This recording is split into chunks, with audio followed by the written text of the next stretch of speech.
Hi everyone, can you all hear me? Hi everyone, good afternoon. So welcome to our webinar. Jackson, yes, you are muted, so don't worry. Okay, so yes, welcome everyone. I think let's get started already. We have about 100 people with us right now, so that's amazing. Okay, so I think, yep. Hi everyone. So welcome to our webinar. Good afternoon. To those who just joined, good afternoon, and yep, welcome to our webinar. So we're actually expecting quite a number of people today. So probably I will give the rest about 1 to 2 more minutes for them to join before we officially begin. But yes, for those who are here, welcome, and would like to know, right, if any of you here, is it your first time joining Forward School's webinar? First time hearing about us? First time knowing about us? First time, okay. Yes, Jin Cheng, you're muted. Yep. So the rest, is this your first time joining Forward School's webinar or first time hearing about us? Okay, that's nice. So a lot of first timers. Okay, great. Okay, nice. Okay, yes. So we will try to keep this session as interactive as possible. So any questions at all, please leave it in the Q&A section. Then John will get back to it later. So, okay, great. A lot of first timers. Okay, great. So all right, I think we have quite a number already. So let's get started. Okay. Okay, so before we begin, right, some house rules. So don't worry, all of you are actually muted. And then if you have any questions, instead of leaving it in the chat section, we will encourage you to leave it in the Q&A section. And don't worry, you can also leave your question anonymously if you're shy. So you can just leave your question there so that we can track back later because if you leave it in the chat section, then it might just, we might not be able to track later. I'll get back to it later. So in order for us to not miss your question, please leave it in the Q&A section. So, okay, I see that most of you are new and this is probably your first time here. Okay, so that's great. So I think if you're new, don't worry, I'll be explaining what Forward School is, what we do and whatnot. And yeah, let's get into that. And of course, just an introduction, my name is Jiaying and I'm the Senior Marketing Executive at Forward School and I'll be your host for today. Okay, so and again, any questions to those who just joined, welcome. Leave it in the Q&A section. Then we will get back to it later. Okay, so now let's begin our webinar and allow me to just share a bit about what Forward School does. Just give me a minute. Okay, so since most of you're new and then you've never heard of us, so I'm just gonna explain a bit about what we do. So basically, we are a tech school. So we are a specialized tech school based in Penang. If you didn't know, we actually have a physical campus in Georgetown, Penang. But in the bigger picture, we are actually Southeast Asia's leading school of new technologies, where we provide training, we provide courses we provide a lot of tech-based courses. So if you're looking to, upgrade your skills in tech, so please check out our website. We have quite a number of programs that might interest you. So basically, this is our website. And then let me just go through what we do, right? So we are established because our mission is actually to create the next generation of tech talents. Because previously we have seen that there's a huge gap between graduates and employers, and because of that gap, we started Forward School, and then we aim to basically create the next generation of tech talents. Tech talents could comprise of data scientists, software engineers, AI engineers, those sort of talents we want to create and help fill the gap for the industry. And then how do we do this? We do this by first, we provide real in-demand employability, provide programs, as in we customize the programs by uh, providing real in-demand employability skills. And then what's also different is our syllabus is co-created with seasoned practitioners. So seasoned practitioners, meaning our syllabus are actually, we work together with actual practitioners such as real data scientists, real software engineers to craft out syllabus just so that we ensure that all our graduates are equipped with real practical skills that they can apply right after they graduate from us. And of course, not forgetting employment. This is obviously the main reason why most people want to upskill, right? So we provide exciting global tech career pathways. So we don't just with the skills you gain from us, you are not just limited to, of course, Malaysia. You also can join like global companies remotely and stuff. So you're not just limited to Malaysian-based companies if that's what you want. That's what you want to do. And then how do we do it is through our programs. So as you can see, we have a few different programs here. We have programs from part-time, full-time to part-time, full-time and part-time. Then if you're wondering, our main program is actually this applied software engineering program. It is called in its full name is called the Nitro degree in applied software engineering. Then it's actually a 2-year diploma program for SPM leavers, SDPM, IGCSE, UEC leavers who want to pursue software engineering as their tertiary education. So we provide that for them. Then of course, if you have just graduated, you're already working, a working professional, a seasoned professional, but you feel that, okay, it's time that I upgrade myself in tech. So you can consider our part-time programs. So we have what we call data science essentials, applied data science, and then we also have digital skill up. If this is more for total beginners who probably they're not ready for something as niche as data science yet, but they just want to get started in, let's say, building a website, then you can always begin with digital skill up. All in all, we have something for everyone. So after this talk, do check out our website and see if you can find something that you like. Okay. Then, of course, like I mentioned just now, we prepare our students for exciting tech career pathways. So these are some of our hiring partners. So currently we have hiring partners from Penang, KL, Singapore, and then of course, this list will grow. The team is working very hard to expand this list. So it's not just limited to this. The list will definitely grow. So if you're looking to get employment and you want to get connected with the industry, then definitely do check us out. Okay, so these are just some of our hiring partners that we have at the moment, but the list will definitely grow.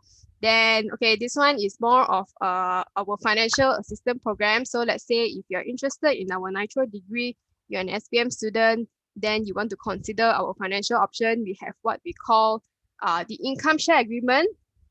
In a gist, this is how it works. So you learn first, you study first, and then you pay tuition only after you're hired. So you study first, get all the skills first, then only after you get a job, then only you start paying us back. So we have this program. If you need more clarification, feel free to drop us an email or ask me later, or just message us on Facebook. Okay, we will be more than happy to assist. Okay, then of course, if you're wondering, we're actually a 2-year-old school already. Then we have housed over 100 students actually from our full-time to part-time. So if you want to know who are some of our students, you can just feel free to click on our student story section where we have our alumni sharing about their journey with us and how they have gotten where they are today because of us. Okay, so you can check this out. And then, yeah, if you want to explore if coding is right for you, it's the right career for you, do talk to us. We will be more than happy to provide you some advice for free. And then you can decide whether if this is something you really want to pursue or not. So don't be shy, just leave us a message. Okay, then of course, if you want to speak to a learning advisor, like I mentioned just now, you want to get some advice, just feel free to fill up this form, and then our team will get back to you as fast as we can. So let's say if you're interested in a program, you have questions, you can fill up this form, or if you just want to speak to a learning advisor, you want to how to say, you want to know more, then just fill up this form as well. Okay, so that's basically what we do on a regular basis at Forward School. And again, we actually have a campus in Penang, so Penangites, once everything is over, do visit us at the campus. So we'll be more than happy to show you around. All right, so that's enough about us. I think most of you are definitely here to learn more about data science, and then I'm guessing the attendees today, you guys are here to either probably you have done some, you have heard about data science and then you want to know more, or probably you have already done your research, but you have more questions and then you like to ask an actual data scientist. So that's what today's session is all about. And don't be afraid to ask, just ask, just put your questions in the Q&A section, and then John will be answering them later. Okay, so yeah, I think without further ado, let me introduce our guest speaker for today. So as you can see, he already has his webcam camera on. So that's John. He's our speaker for today. Now let me introduce him. Okay, so basically John, our guest speaker for today, right? He's the data scientist with CIMB. And then prior to that, he graduated with a degree in accounting and finance back in 2020. Then, but ever since, he has begun his transition into the data field by interning in various strategy consulting firms, including Deloitte, BCG, Boston Consulting Group. And then right now, from an accountant, he has transformed into a data scientist, and then he now uses his diverse background in consulting to provide trainees to individuals and organizations in data literacy and storytelling. So basically today, he's here to share about his transition from accounting to data science. So I'm guessing some of you are probably in the same situation. Okay, you're probably from a non-tech background, and then you want to venture into tech, and then you might have some questions. So, and probably this is why you're here today. Okay, so I think without further ado, let me get John to start his presentation. So yeah, John, I think can take it away. All right, thanks, Jiaying. Hey guys, I'm John. Just want to say thank you so much for coming out on a Saturday afternoon. So like what Jiaying mentioned, if you have any questions for me, you can just like put it down at the Q&A box and I will try to answer as much as I can by the end of the session, all right? So what I'm gonna do over the next 20-30 minutes is I'm gonna talk about three things, okay? First, I will talk about a little bit about the story of myself of how did I do accounting, and then I decided to not to do accounting and did do data science.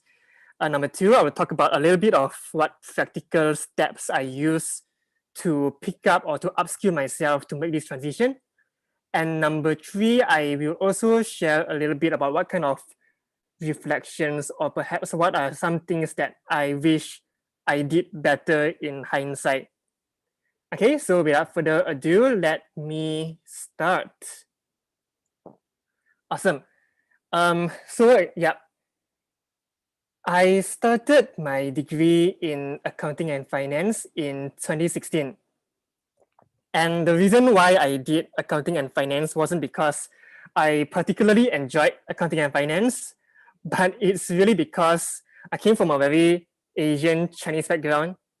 And every single Chinese New Year, I don't know if any of you relate to this, my relatives will all come around me with their very well-meaning heart and tell me, John, be an accountant, because no matter what year are we in the future, every company needs an accountant.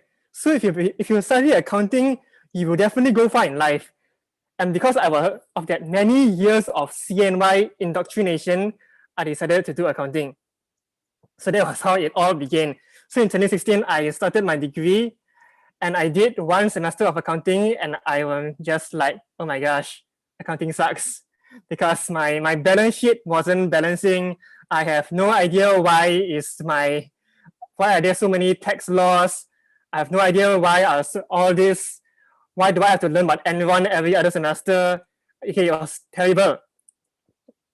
But so I was thinking like, should I drop out of accounting, do something else? But as much as I thought about that, I didn't know what I wanted to do if I drop out. And that was how I started out. So I just stuck with accounting. Okay, so what happened was that because I was part of a business school, and one day, okay, what happened in business school is something called business case competitions. So if you never heard of what's a business case competition, it's basically it's a CSR program done by a lot of MNCs nowadays, where they basically create some kind of business simulation of business problems like marketing or corporate strategy, and then they pass it to all these students to like try it out. So it's mainly for the MNCs to like find talents lah, but it's also for like students for like us to gain exposure. So what happened was one day, I had a couple of friends who major in marketing, and then they told me, "Hey John, there's this marketing business case competition is coming up." And at that point of time, it was by L'Oreal, the hair company, and they were saying like, "Oh, we need like one more member. Like, do you want to like join in?" And I'm like, "Oh yeah, sure. You know, I'm very free nowadays. I don't want to study." So that was how I joined that particular competition. And I don't know if how many of you come from a marketing background, but if you did, you would know that marketing background, you have to do a lot of market research. So you have to collect like a lot of surveys, a lot of feedback about your product, about your campaign, and then you do analysis. So I was in that team of 3 with my 2 other marketing background friends. And because I'm the only guy there with no marketing background, I offered to be like, "Hey guys, why not I go and do the market research for you?" And that was what I did. And that was how I first got my first foot into data analytics, where my role in the team was to gather customer feedback on our particular product and do analysis on it and to generate insights. So after that whole competition ended, unfortunately, I didn't win, but I realized that, hey, I actually quite enjoy doing analytics. And that was how I lived out the rest of my university life for the next 3 years. So in the daytime, I would go to class and learn my very boring accounting subjects. And when my classes ended, then I will go and do these case competitions where over and over again, I will like volunteer to be the business analyst in the team. So that went on all the way until my final year, which I already was quite sure that I wanted to do something that's related to analytics. But at the same time, I had to do an internship, which was a requirement by my university at the time. And definitely they wanted me to do something that's related to my course of study, which was accounting. And I think that was where I tried to like bargain some sort of middle ground with them. Like, okay, I will go to a accounting firm, which was Deloitte, but I won't do accounting. Like I won't go and do audit. I won't do tax, but instead I will do management consulting so that I can, because management consulting is also quite a bit of analytics involved. So I wanted to try that out instead, which fortunately for myself, they agreed. That was how I interned with Deloitte's risk advisory. And of course, later on, I would go on to intern with the Boston Consulting Group as well, BCG. And what happened after that was I ended my internship with BCG in January 2020. So that was just last year. And then it was time for me to start my job hunt. So there I was with an accounting and finance degree, but at the same time, I had an interest with analytics. So I wanted to like kind of like do something that I can still apply both things at the same time, because I didn't want to like waste my entire degree, right, kind of thing. So that's why I decided to, okay, I will apply into a bank where I wanted to do digital banking. That was how I applied into my current company, which is a CIMB. And yeah, I applied into their management trainee role, or TCB if you heard of it, because I wanted to do digital banking. And if any of you went into a management training program, or if you are intending to enter into a management training program, there is one thing in every MNC's management training program known as an assessment center. Okay, so why do they have an assessment center is because most of these MNCs, management training program. It's a very good career progression with a very high pay for a fresh grad. And because of that, they want to hire like the creme de la creme kind of people. So they will put all their candidates into one room, which is an assessment center, and to see who has the best leadership skills among them all. So very naturally, these assessment centers becomes very, very competitive. And there I was with all these UK grads, all these people who speaks really, really well. They all know finance like at the back of their hands kind of thing.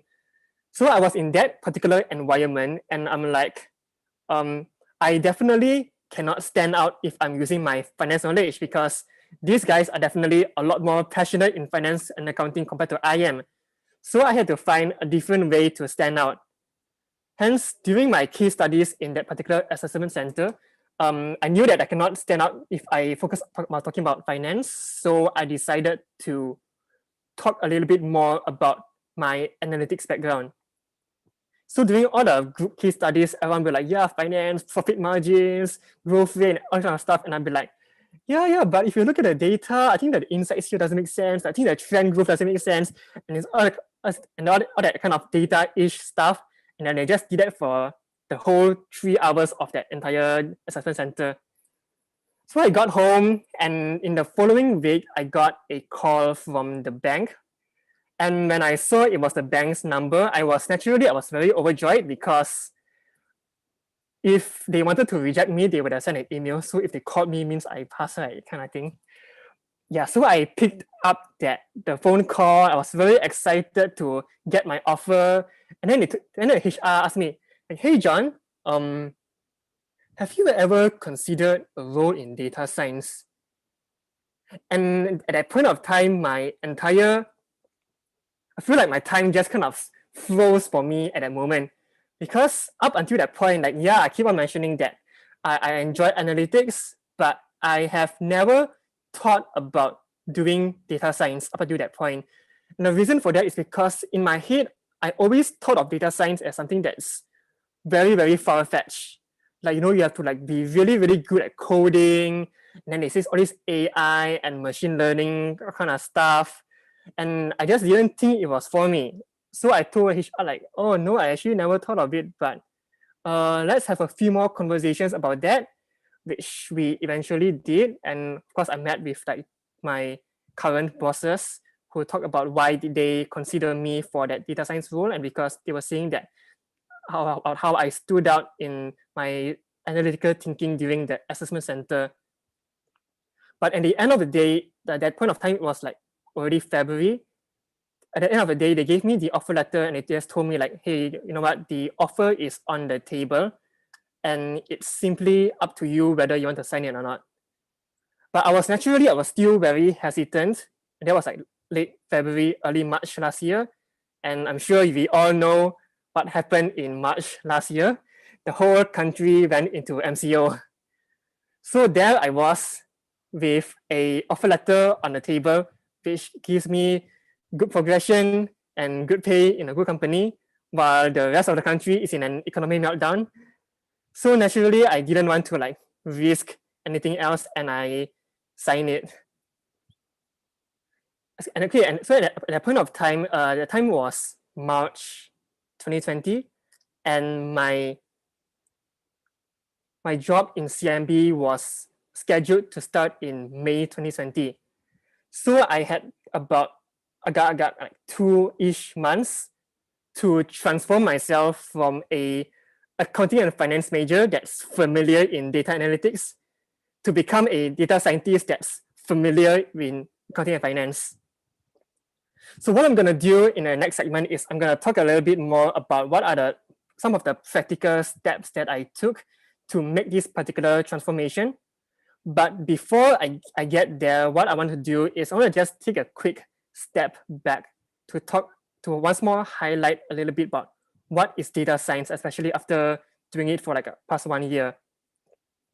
And there's a lot of definitions which you can find on the internet, but this is my own personal definition. And which is about what is data science is. Data science is all about solving business problems with the help of data. And the reason why I want to like quickly highlight this first is because if you're a painter, there is no way you can paint something if you don't have first have the end goal in mind. And very similarly for us who wants to like transition into data science, we cannot transition into data science without first having a very clear picture about what is data science all about. And data science is really all about solving business problems. That is the essential one and only one major end goal of data science, which is to solve business problems. So we always hear a lot about these aspects of data science, like machine learning or speech recognition or computer vision or AI. And are these data science? Yes, but they are simply a means to an end. They are a tool to complete the main objective, which was to solve business problems with the help of data. And that is one thing I want to really highlight first. Because as I talk about what are the practical steps that I learned, that I used to learn the pick up data science over that 2-month gap that I had, and how we, for you guys as well, like how if you intend to like pick up data science skills over the next couple of months, we have to do it with a mindset that you want to achieve this end goal. Because if you learn data science for the sake of learning data science, it becomes it's just a hobby.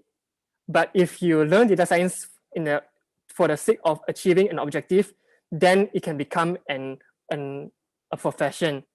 And it's very similar to every other profession out there. Like again, if you learn painting for the sake of painting, it's just a hobby. But if you learn painting in the goal of trying to sell off these paintings, it becomes a profession. All right. So with that said, let's talk about what makes a good data scientist. So most of you would probably have seen this Venn diagram about what makes a data scientist, and we'll talk about programming, stats, and business knowledge. But I have 4 things here. Let me just go through all 4 of these one by one and how did I personally pick it up, all right? Okay, so let's start with the one on the top left, which was programming, which I think like something that as everyone here, you're definitely very aware that to be a data scientist, no matter how much I fear it, no matter how much I dread it, I have to pick up Python or R and SQL because you need that to do your job. So how did I pick up programming or coding is I focused on, so my first main language was Python. I only picked up R later on, and I think some of you, one of the common questions that we ask is, which is the better language? Is it Python or R? And honestly, if you ask me as a beginner, just do whichever that scares you less. Yeah, they both work the same, just whichever that makes you feel good. But I think how I picked up programming, especially as a beginner, is that picking up programming for the first time is very scary. Okay, it's very frustrating, and especially if you follow like a set syllabus where chapter 1 is print hello world, chapter 2 lists and to place, and chapter 3 and so on and so forth, it can get very boring as well. So one tip I use to pick up programming in a way that is a little bit less frustrating and a little bit more entertaining was, again, like I mentioned earlier, to do it in a sense where it achieves an objective. So at that point of time, it was full MCO, right? And I was very bored. And what I wanted to do was to create a game for myself, so that I decided to, you know what? I am going to code my own Pokemon game.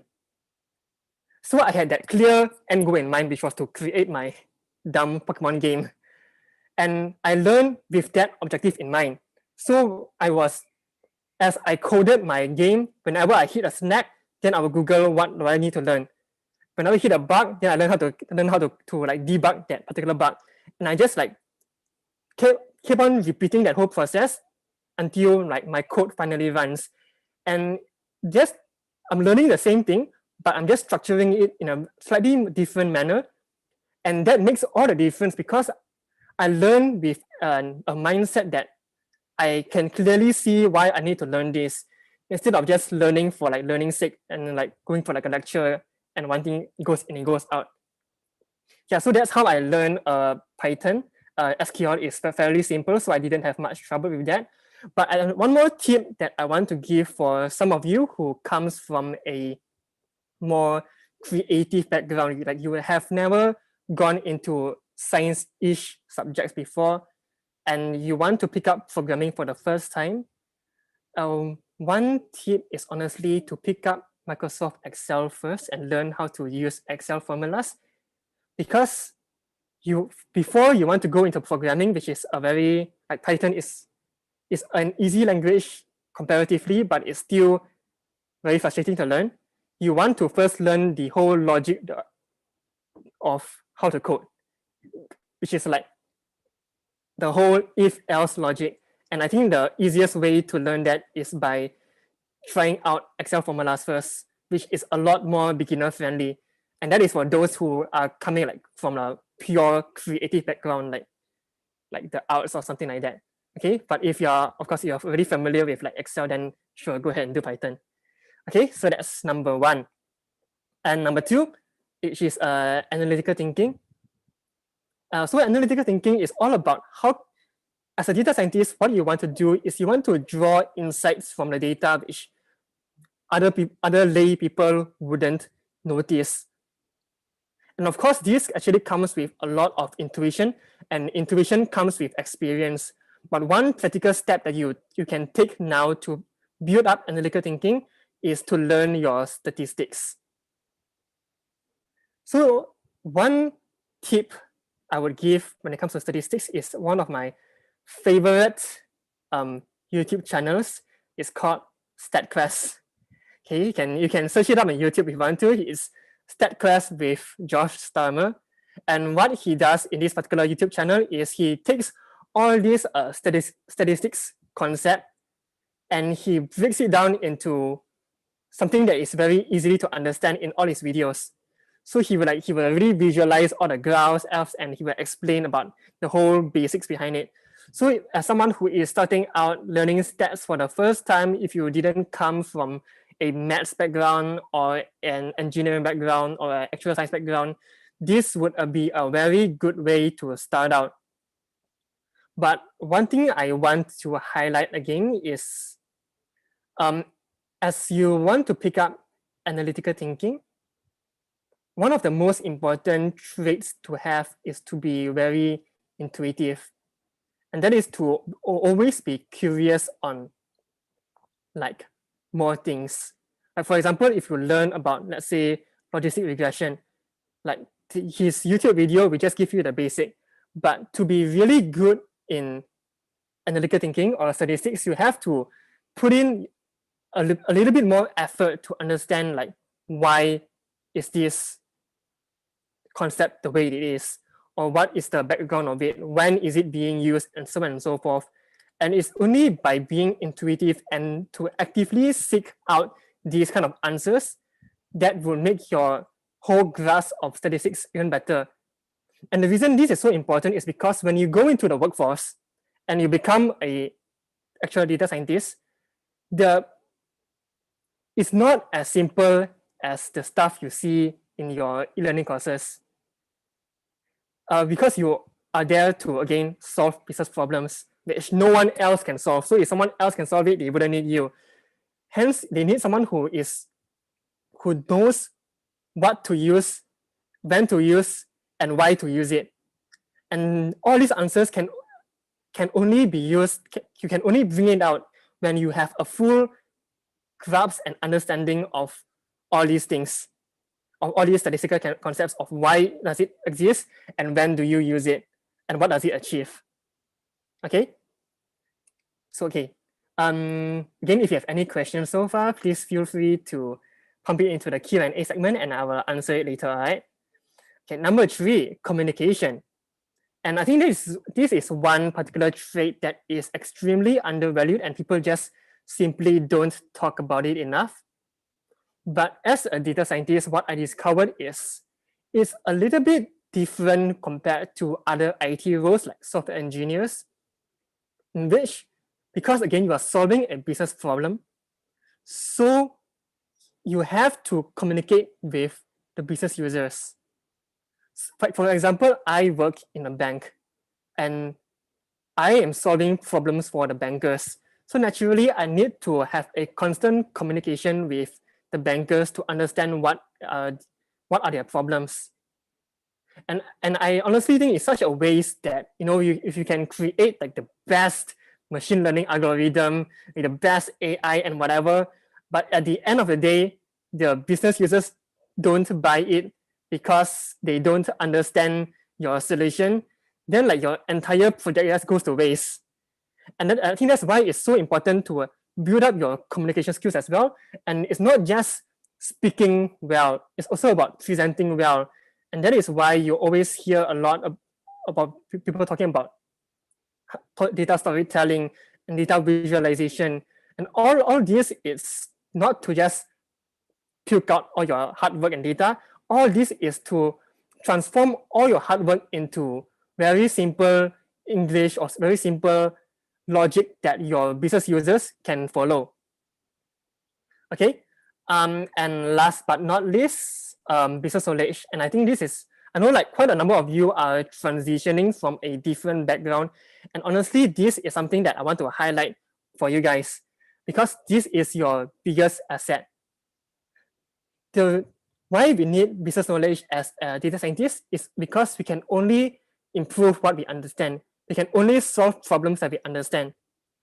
And everything else, you can learn how to code easily, you can learn stats easily, you can learn data storytelling easily, but business knowledge can only come with experience, which is you guys, especially if you're already working in a workforce for a couple of years.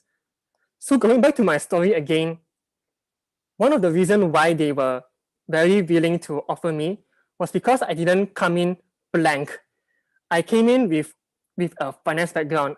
So I already understood how all these banking products works. I know what is a credit card and how does a credit card work. I know what are wealth products. I know what is Amanah Saham Berhad and all this kind of stuff. And that is what you would bring to your particular table as well. Because in my case, I'm not just a data scientist. I'm a data scientist and a banker at the same time. So for you guys, you can be like, you're not just, depending on what kind of field you're in, you cannot just be a data scientist, you're a data scientist plus a marketer, you're a data scientist plus a e-commerce expert, and so on and so forth. It's always a double role, which is your core role as a data scientist plus your industry. And because you are always functioning in two roles, your industry knowledge has to be very strong as well. So if you have already spent a few years in a workforce and you are thinking of transitioning, don't go into the interview or don't go into a new company thinking that you are starting from zero, because you're not. You are starting out with a lot of business knowledge already, which is the years of industry experience that you have. And that is one thing you want to bring to the table as well when you apply as a data scientist. Okay. So moving on to the last part, since I'm running out of time, which is a few reflections that I have of about what else I could have done in hindsight. So I will leave you with these 3 tips which I didn't do, which you can do and be better off than me, which is number 1, have a good data science community. So when I started out, my community, like my friends, were all from accounting and finance. So they all, so you can just see my slides? Okay, sorry, let me try this again.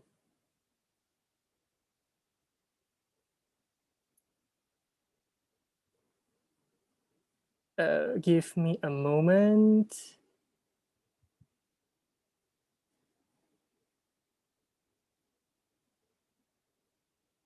Okay, can you guys see it now?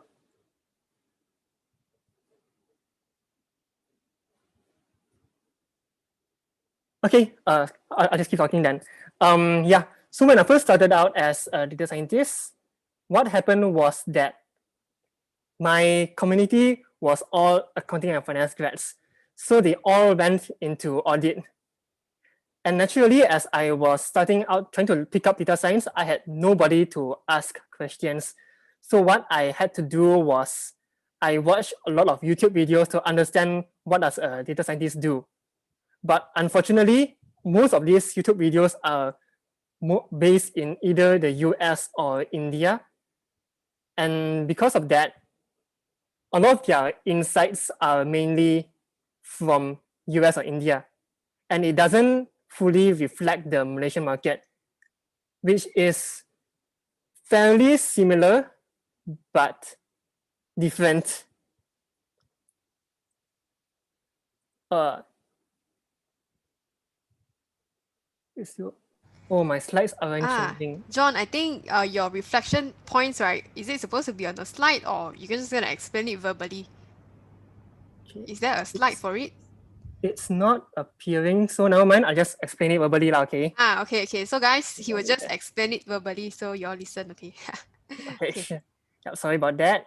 Let me just stop share lah. Yeah. So I think that's number one, which is a very core thing to do, is actually to find a good data science community. So one of the best ways you can do that, especially if you are like me and your community is all non-data science, is that you can go to LinkedIn and go and slide into their DMs. And I have been doing that for this year. And most of these data scientists that I meet online, they are usually very, very generous people, and they are always very willing to share their knowledge if you want to ask them. So that is something that you can try out, okay? That's number one, which is to find a community. Number two is that there's always this saying that we hear, which is jack of all trades, master of none, which is kind of true. But if I could add to that quote a little bit more, it will be jack of all trades, master of none, but it's always better than master of one. Like, it's better to be a jack of all trades than to be someone who just masters just one thing. And what do I mean by that is that as you pick up data science, what you want to do is you don't want to just stick to the particular industry that you are in.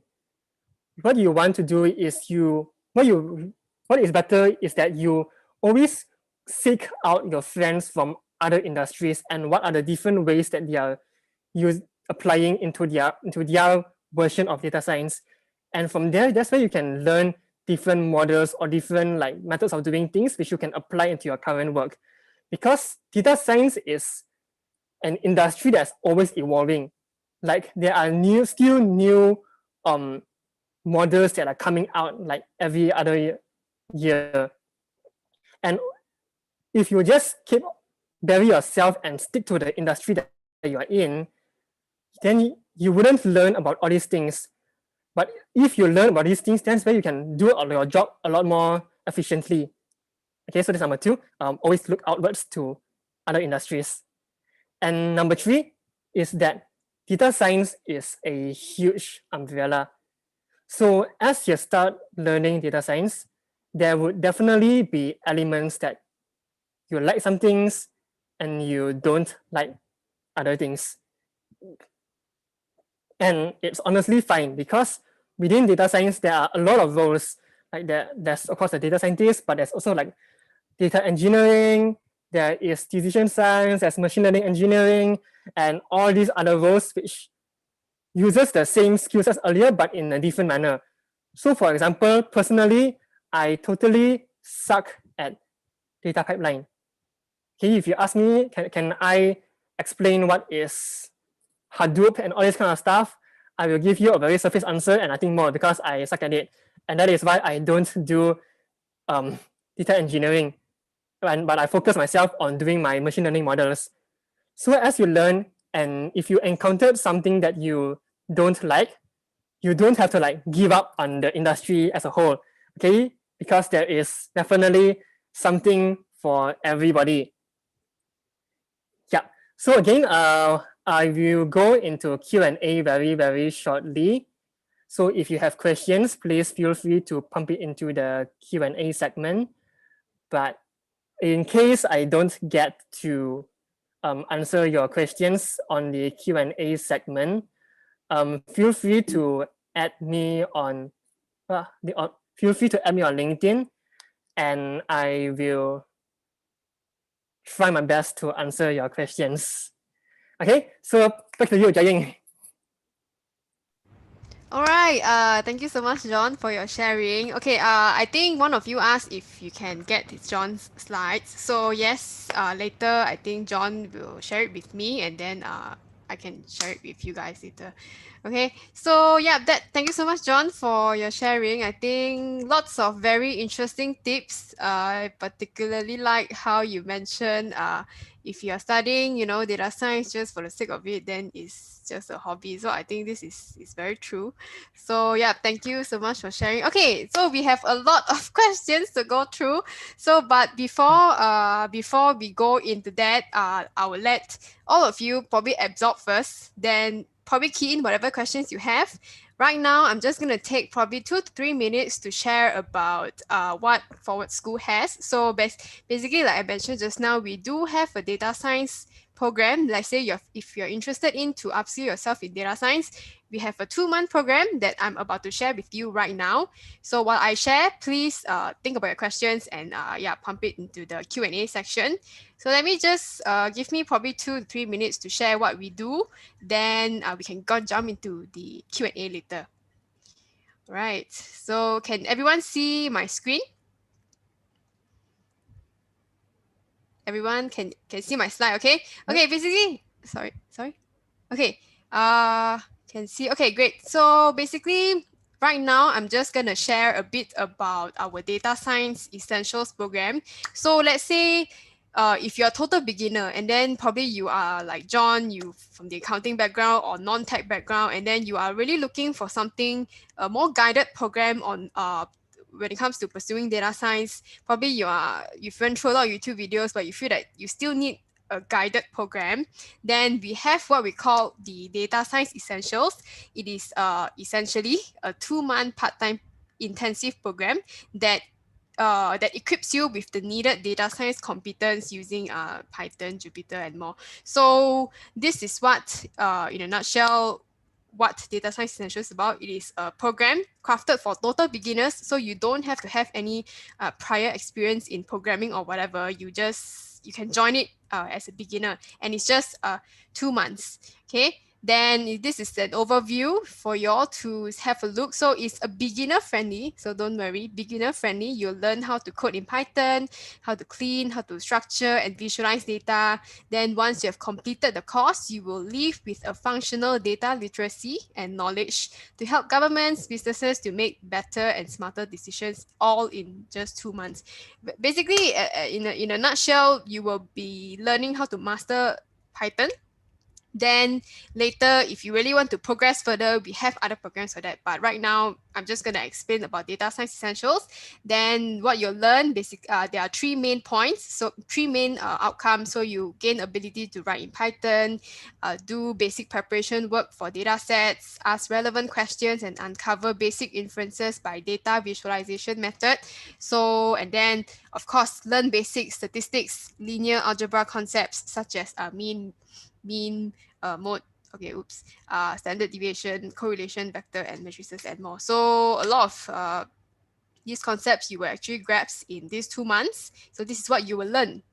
And then this is more details on the curriculum. Let's say if you really want to, you cannot grasp this in time, just go to our website. We have this information already displayed on our website, but it is a 7-week program, and then it is a weekend program. So let's say you're a working adult and you feel that, okay, you cannot commit to weekdays, of course. So this program is all held during the weekends, Saturdays and Sundays, 9 a.m. to 4 p.m. So it's a full day, very intense, but for that 2 months. Then, but after that 2 months, I'm quite sure that it will definitely be worthwhile to sacrifice your weekends for that 7 weeks. So this is what you'll be learning. If you need more information to really digest this, just go to our website later, or you can just screenshot it right now. Then you can absorb it later. But yep, this is our curriculum for the 7 weeks. Then, sorry. Okay, then this is what our students, our alumni, they have built. So we have over, over quite a number of alumni, quite a number of graduates, and then this is what they have learned and they have built for. Some of them build it for their own selves, for their own research, and then some of them build it for their own company. So let's say if you are working for a company and then you want to apply data science in your work, so this program can definitely help you with that. At the same time, you can you can also talk to our instructors and get their advice for your project as well. So these are just some of the projects that our graduates have built. Then now you must be wondering who are our instructors. So this entire program will be led by these 3 instructors. So it's not just one, there are 3 data scientists that will, and they're actual data scientists practicing right now even, and they will be your instructors for the two-month program. Then in case if you have been in the developer circle for quite a while, probably some of you are in this Facebook group called Developer Kaki.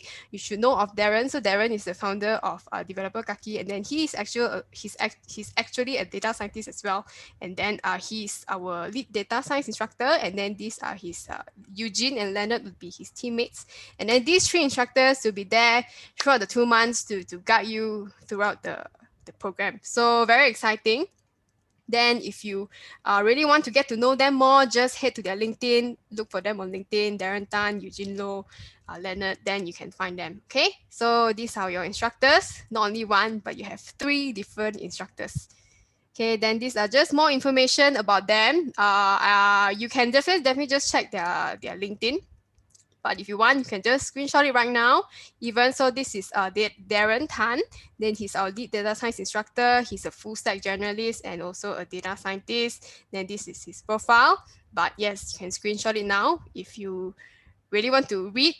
Then this is Eugene. So Eugene, he is our data science instructor as well. He's currently at Settle, then previously from CIMB and then from EY. So this is him. So if you want, just screenshot it or just check his LinkedIn. Okay, or if you want me to get back to this later, can let me know later. Okay, but yep, this is Eugene. Then another one would be Leonard. So Leonard, he's also a data science instructor, and then he's currently a data science research scholar at MMU. Then this is his profile. So take a screenshot, or even you want, just check him out on LinkedIn. Okay, so those are our instructors. Okay, now we will go into the most important information which probably most of you will like to know. Of course, this program is not free. We do have a cost fee and it's currently priced at 6,000 ringgit, or you can opt for installment, it's 2,000 per month. But of course, we do understand that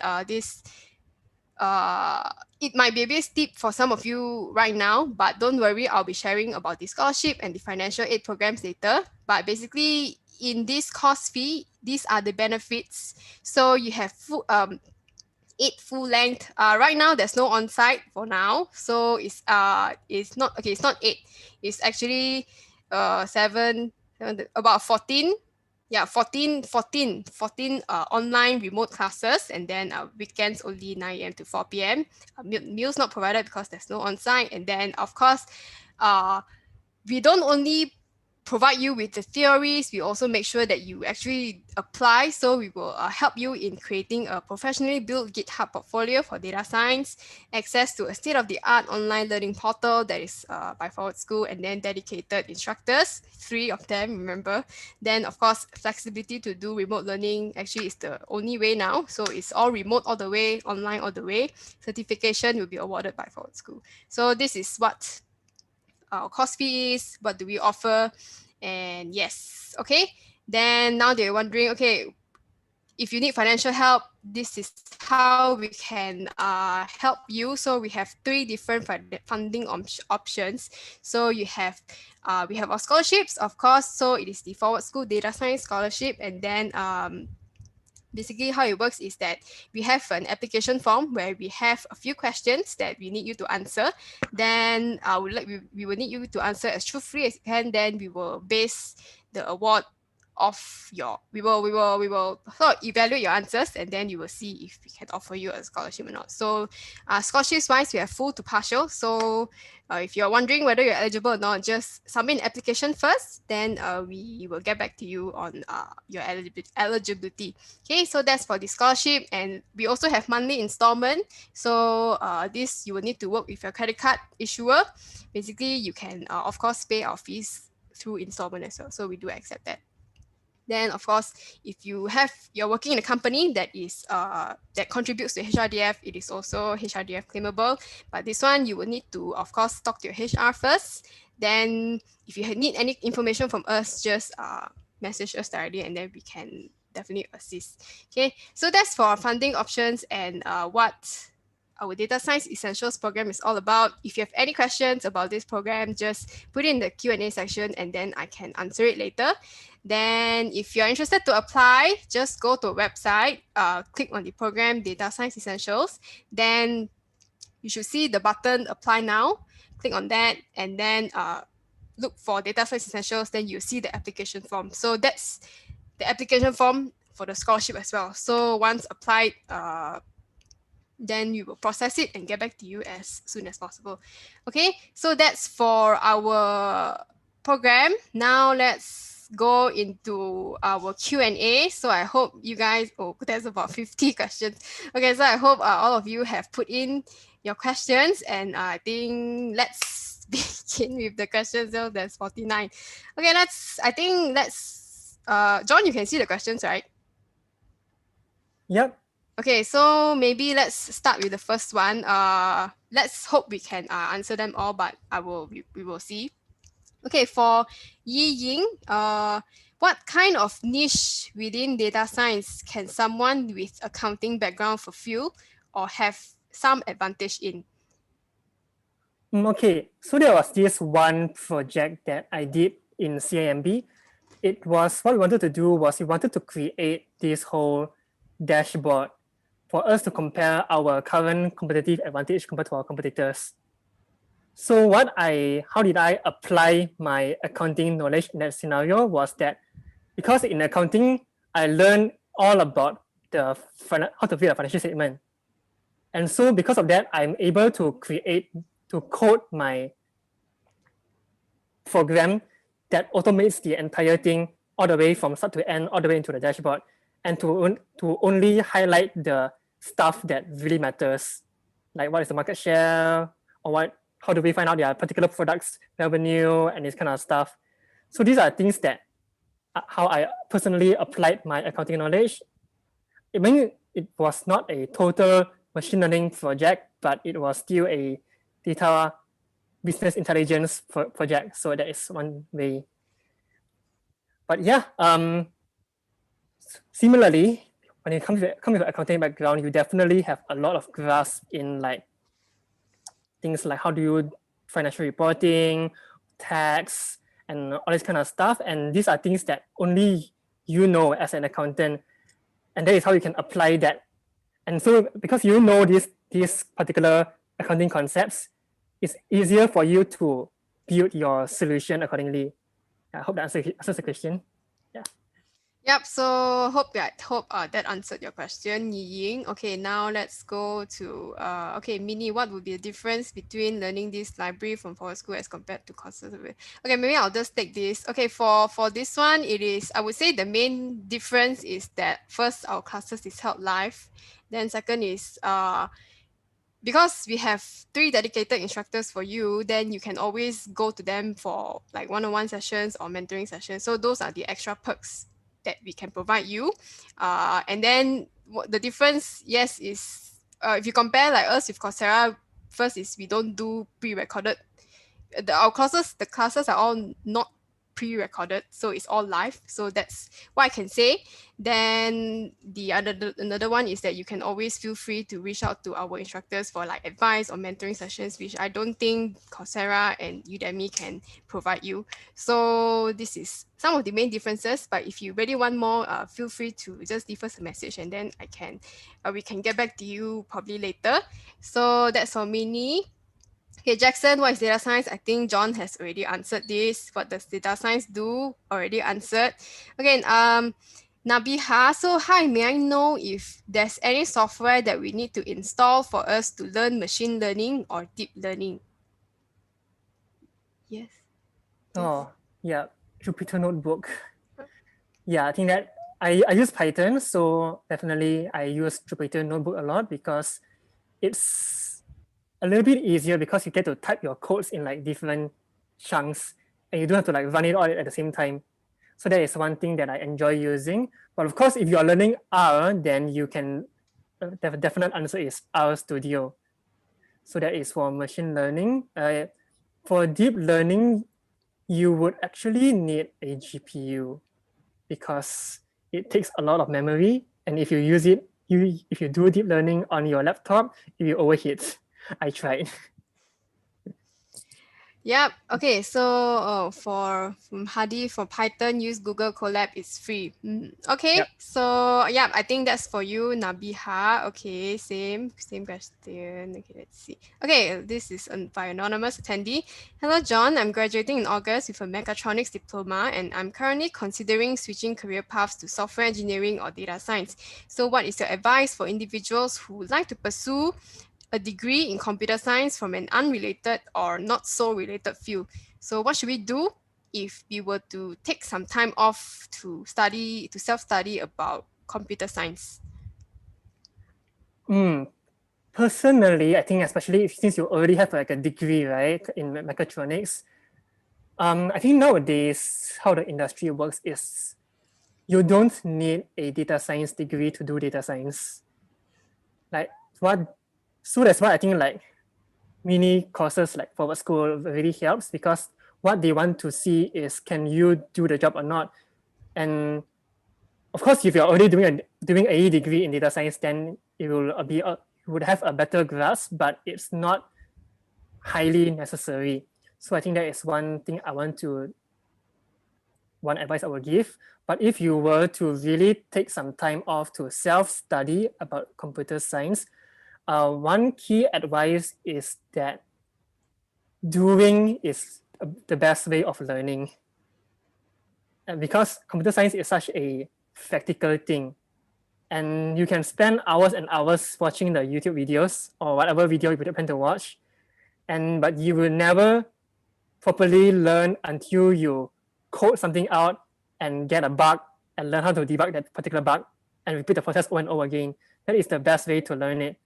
So if you can just I think what I mentioned earlier is to really create a project for yourself and to just give yourself like, okay, within this particular couple of months, I want to build this thing.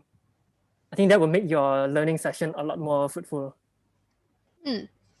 Okay, so for the anonymous attendee, that's for you. Okay, another one. Okay, do you use accounting knowledge at all in your job right now?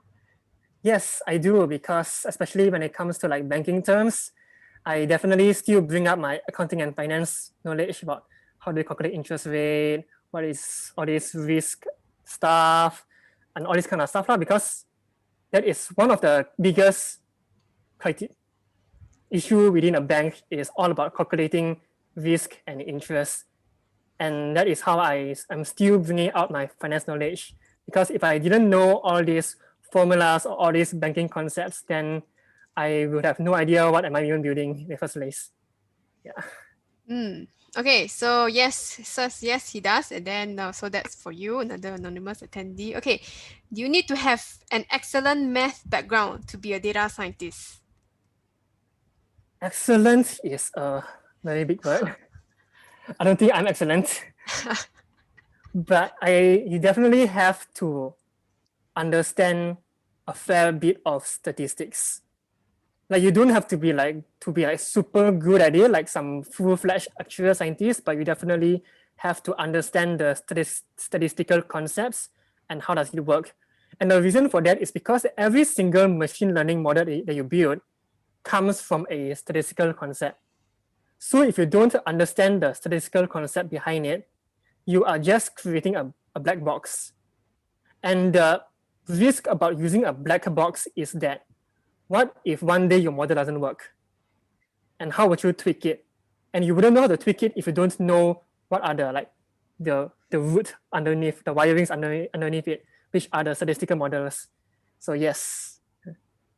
Okay, so that's for whether you need to be like super proficient in maths or not. Okay, so let's go through this. Okay, there's this one question. Okay, would like to know how is your, okay, you mentioned that data science is problem solving with the help of data. Then Yep. this autonomous attendee would like to know how is your day-to-day scope of work defined? How does your team decide which question or problems to solve next? Okay, a very good question.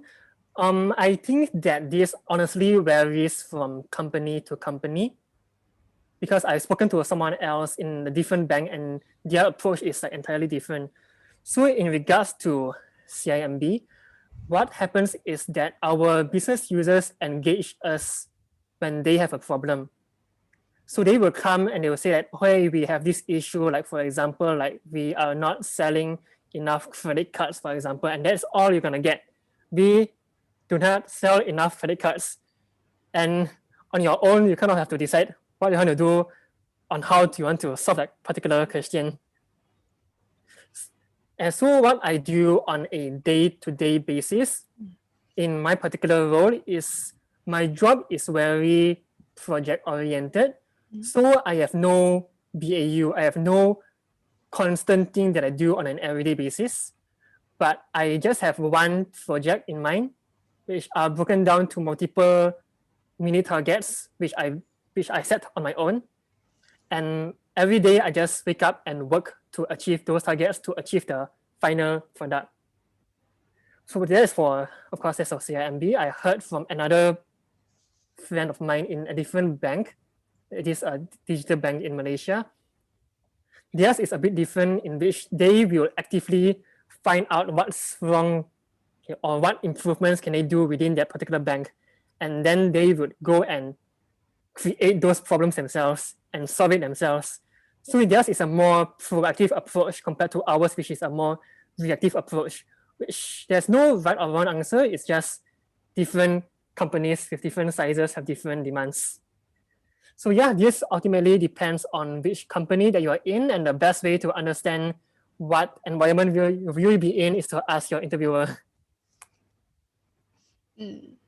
Okay, thanks for that, John. Okay, we have a few questions that have the same sort of same kind of question. So basically, they ask, are online programs sufficient to learn programming, or where can they learn programming like Python and whatnot? Do they start with like DataCamp, Coursera, or where can they start learning programming? Honestly, YouTube. It's free. It's a whole wealth of knowledge. Yeah, just type in like Python data science for beginners and you definitely get like 20 different like YouTube videos. So what I did, I actually started out on Coursera because I had like a 1 month free trial. But I was very cheapskate, okay? That's an honest truth. So what I did was I took down the chapter names and then I searched it up on YouTube so they don't have to renew my Coursera subscription and save all my money. Yeah. Okay, so that's a tip for you guys. So if just basically probably check out the syllabus of certain courses and then can look it up on YouTube if you want to save money first.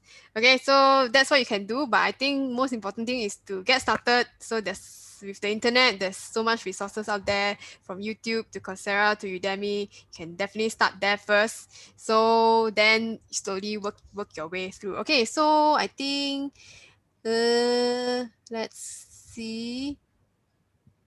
Can you share the example of communities to join, like some of the data science communities you mentioned just now? Any communities in mind that they can join? Personally, I didn't join like a group or anything, but I think I mentioned community in a sense whereby have friends who also does data science, which of course is something you can like find on LinkedIn lah. But of course, I know that there are quite a lot which you can find as well. I think one of the most prominent ones for for the ladies is Women Who Code, which is this NGO for female developers. So if you're female, you can join that. If you're male, tough luck, you can find someone else. Yep. Okay, so yeah, okay, I think there's another question. Okay, what is the difference between data scientists, data engineering, machine learning, AI, etc.? Is it important for people who want to venture into data science to choose between these? So all of these are different roles with different specializations within data science. So for example, the machine learning engineer, like the name mentions, focuses on machine learning, while a data engineer focuses a lot more on the data pipeline and how do we keep that pipeline flowing, while a data scientist is more of an all-rounder. So it depends on what kind of segment within data science that you want to focus on. If you want to be a generalist, then you can just be a data scientist. But if you just want to, you're all about building models, you're all about building AI, then of course, a machine learning engineer is the way to go. So it definitely boils down to what is your interest. You don't have to learn everything in the same depth as everyone. Like I mentioned, I cannot do data engineering, even if it's to save my life. So I definitely wouldn't touch that. Yeah. Okay, I think let's do 2 to 3 more, and most of the questions are quite similar. Okay, there's this one by Zhi Hong. Okay, officially he's officially an CCA affiliate after receiving his results, but he wants to change into data science. So, what is some of the best way to go about getting employed in a data science role? Like best way to present himself to the employers. So I think this is probably touching on his portfolio, like what should he do, what should he have so that he can present to the employers. So I'm combining these questions with quite a number asked like what kind of portfolio, what kind of projects should they do if they want to jump from a non-tech to tech, what should, so that they can be considered for the data science role. Yeah. I think that there is already quite a lot of projects that are already available on like GitHub and stuff like that, which you can just like follow bulat. Because I think what we have to do, what they want to achieve in this particular stage is they want to first and foremost understand that you have a general understanding of what you're doing. And you have to do that.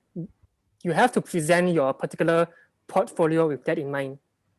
So of course, nowadays, the most famous one is just the Iris data set and all the following machine learning models that comes from it.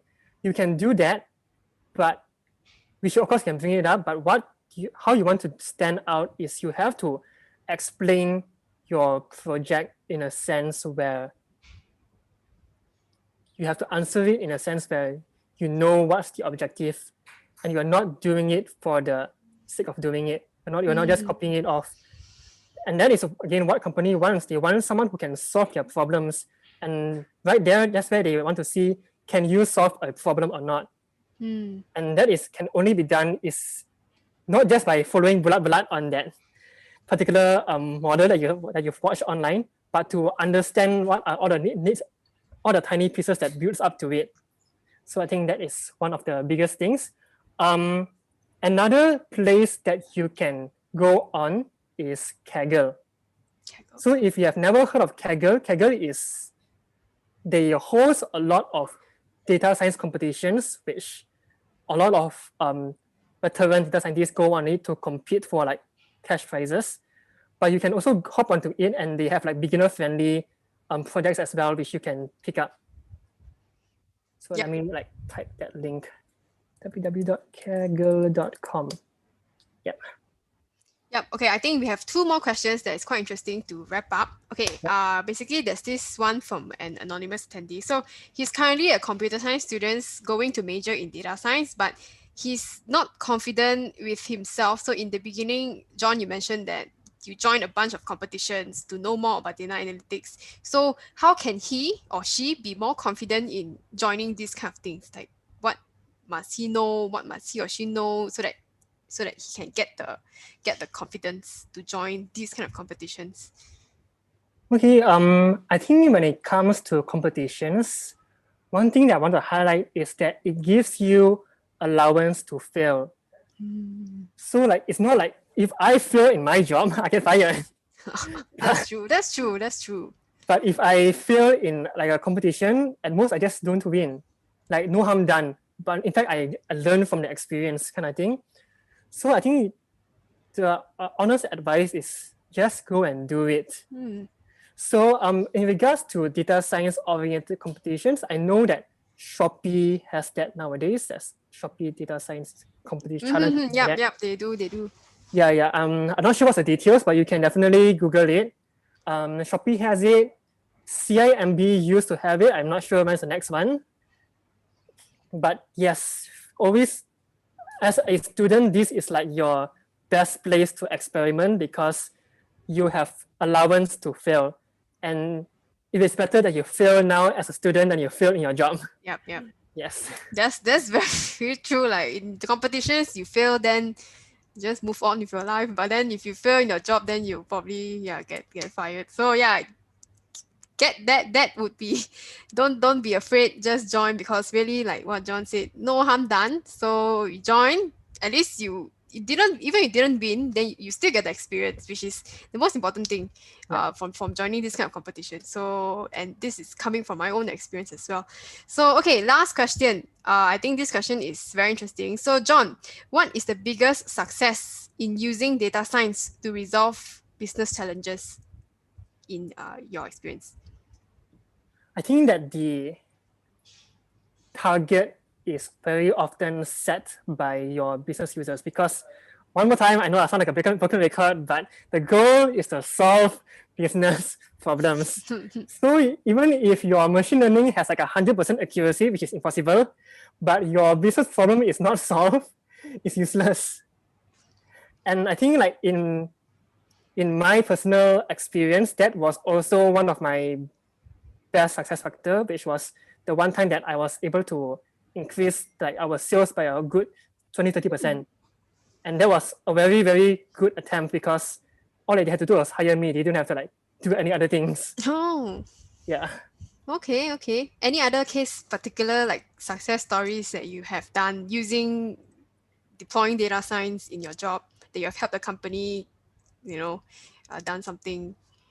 Yeah, I did quite a few customer experience related projects as well with CIMB.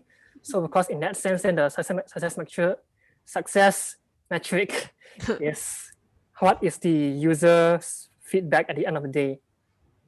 So I created this model which was to predict when is a particular customer supposed to make their transaction in the following month. And in case they missed it, and then we will send a reminder to them that, hey, you are supposed to make a particular transaction in this month, but here's a reminder for you to do it in case you forgot. And that saves a lot of late fees on your side. So yeah, then from there, like, of course, we get a lot of customer feedback about that, and we can see how many transactions that are failing lesser nowadays. And that all contributes to the company, which contributes to my bonus. Okay. I think that's really all the time we have. I know that we still have a lot of questions, but don't worry. If you have questions for John, please connect with him on LinkedIn. I think he'll be more than happy to answer more of your questions. Again, if you have questions for Forward School, just drop us a message on our Facebook, email us, whatever. So then we will assist you on whatever questions you have. Because really, we don't have time anymore. So I understand that we still have a lot of questions. So like I mentioned, just reach out to us for Forward School or John. We already listed everything there. For Forward School, just look us up on Facebook. Just check out our website. Then any questions at all, we will definitely be able to assist you. So probably John, to wrap up, any last words, any like form of advice for our aspiring, data scientists out there? Any advice?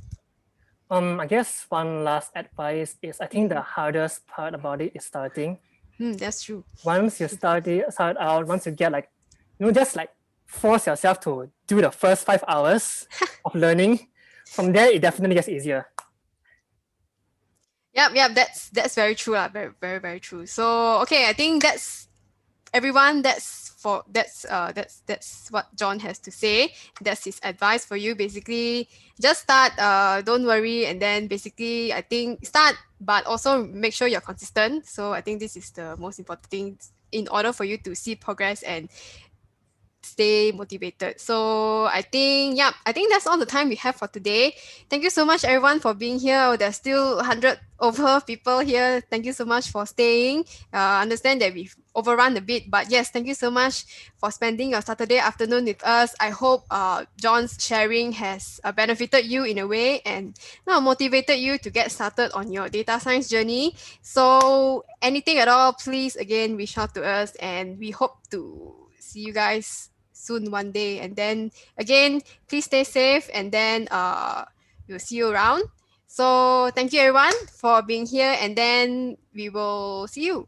Okay, thank you everyone. Okay, bye bye. Thanks, everyone. Yeah, Bye. bye. Okay. Yep. To those who are here, bye. Thank you so much for being here. No problem. Thank you, PS. Thank you, Wai Hang. Thank you, Nabila. Okay, I think we will end the session. Thank you so much, John, for doing this. And then hope to hear from more of you soon. Sure. Thanks for having me. Okay, bye Bye. guys. Bye bye.